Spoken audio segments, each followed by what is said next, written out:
What's going on, my trainer club? Today we're going to give you the top counter guide to help you beat Virizion in Pokemon Go. So welcome to the trainer club. Here we go.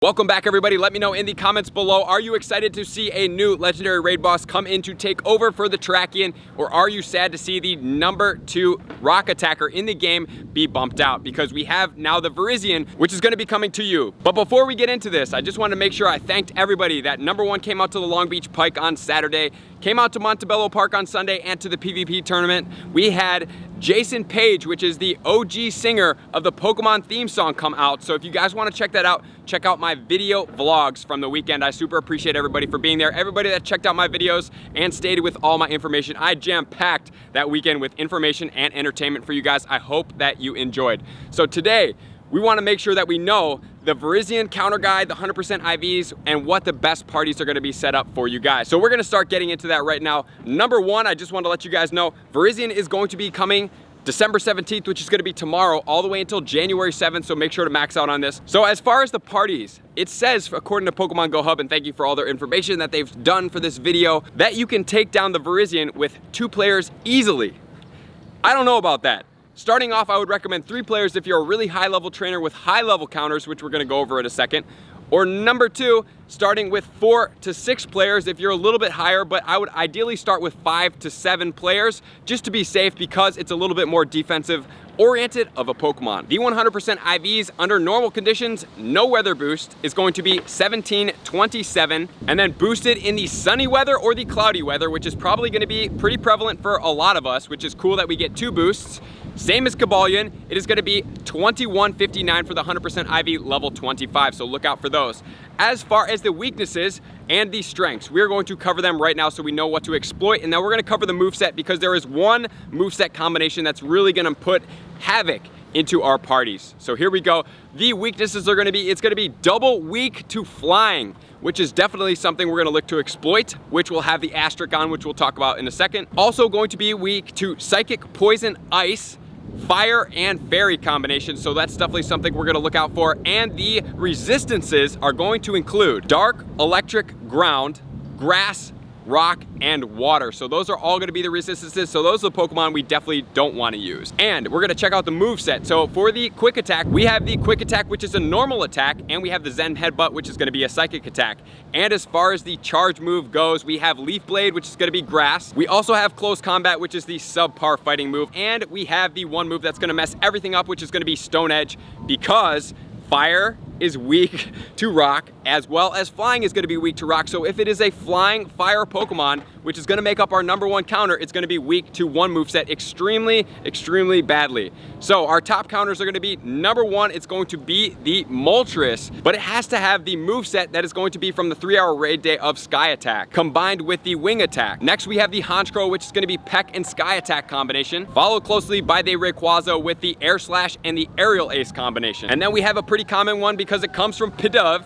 It is going to be Unpheasant with the Air Slash and the Sky Attack combination. And next, we have the savior for these Pokemon. That's going to be our leading party setup. It's going to be the Mewtwo with the Confusion and the Psy Strike combination, but you can also use the Psychic combination if you don't have Psy Strike, or if you have a Shadow Ball and you just want to unlock a second charge move, because the Psychic is going to be an exploited weakness. It is not double weak like flying. However, it's definitely going to do some damage, and it's definitely, since Mewtwo so high in the attack, has a powerful moveset, and Psychic got a buff, either of the 2 is going to work out for your favor. Next, we're going to have Togekiss for the Air Slash Aerial Ace combination. And then we have Lugia with Extra Sensory and Sky Attack. I wouldn't necessarily use Lugia a lot, because it is definitely more of a defensive and stamina type Pokemon as opposed to an attack type Pokemon, but it will last a good amount in there. Next, we have Staraptor with the Wing Attack and Brave Bird combination. These are some of the little bit less on the totem pole as far as attackers go. Definitely stay towards the top, and I'm going to show you how to make up your parties, ideally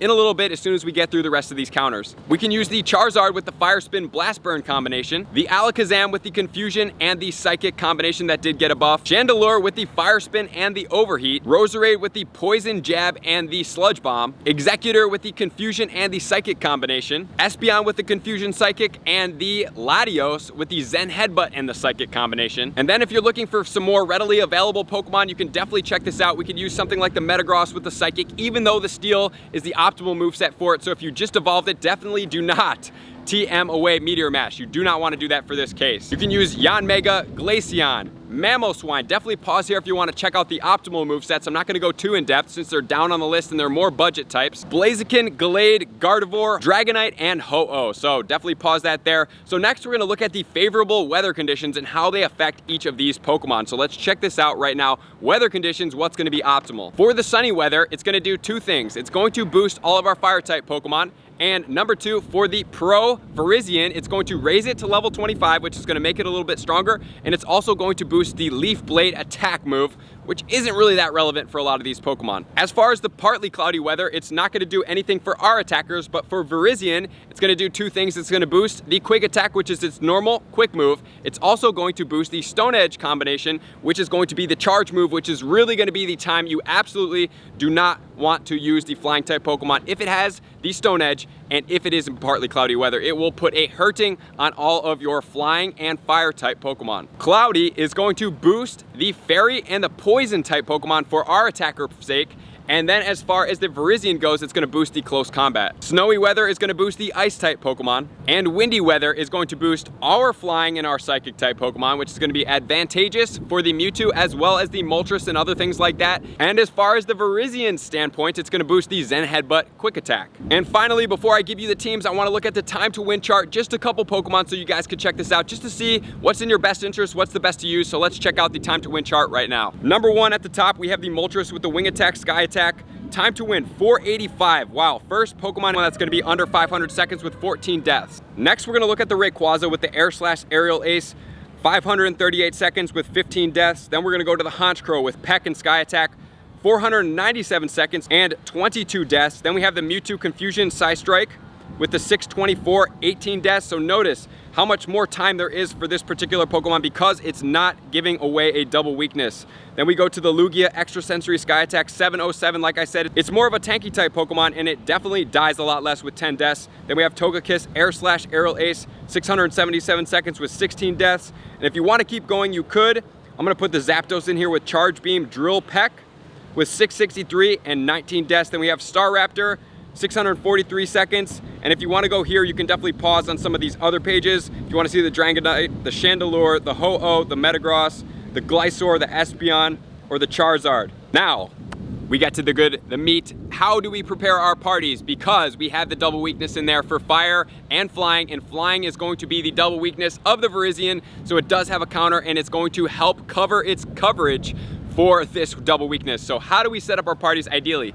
Here's what I would optimally recommend. You're gonna have two parties. One party is going to be set up with 2 Mewtwo's, followed by all flying type Pokemon. So if you have the Moltres, they're gonna go in there. You're gonna have the Honchkrows and everything else after the 2 Mewtwo's, number 1 spot. The reason being, because if it has the Stone Edge, the Mewtwo is not gonna take double effective damage. It's going to cover the weaknesses of the flying type Pokemon. But then if it doesn't have Stone Edge, what you could do is switch away from these Mewtwo's to a Moltres and start going with the rest of the 4 in the flying type category. Which is gonna lead us to the second party, which is going to be the Mewtwo's again, but it's gonna be followed by all of the other counters that are not going to be weak to the Stone Edge. So that's gonna be the Mewtwo, that's gonna be like the Metagross or anything like that, like the Latios, that does not have that flying type or the fire type that's gonna be weak to the Stone Edge. So I would highly recommend you have those 2 parties set up. Number 1's gonna be a double Mewtwo or even a single Mewtwo with all flying after it. And if you wanna put fire in there, you can. And then you have the party number 2 that is not going to be resistant to Stone Edge, which is going to be as many Mewtwo's as you possibly have that have the Psychic moveset combination in there. And if you have the double moveset on your Shadow Ball Mewtwo's, you can also TM away, not the Shadow Ball, but the other moveset, and change it to Psychic if you so desire, so that you can have a full party. Because I know some of us have maxed out Shadow Balls, some of us have maxed out with the Psystrike, and if you combine the 2 and optimize it, this would be a great time for you. So get out there, look for the 100% IVs, that 1727 and that 2159 in the boosted weather. It's gonna be boosted in the cloudy weather as well as the sunny weather, and then we're gonna come out with the excellent throw tutorial as well as the best of the best series, so we can make sure what do we do with this Virizion in Pokemon Go. I appreciate all you guys for being here, all of my likers, commenters, subscribers, and Patreon members for taking their subscriptions to the next level. I'm gonna see you guys out on the next video. Peace! I just wanna take a moment and sincerely thank all of my Patreon members, everybody that has taken their subscription to the next level and chosen to support me on this platform. I greatly appreciate you guys. As a growing channel and really trying to grow and improve as much as I possibly can, I really appreciate the extra support. You guys mean the absolute world to me. I cannot wait to connect with you soon, and I appreciate you guys all for being a part of the Trainer Club. I will see you guys out on the next video.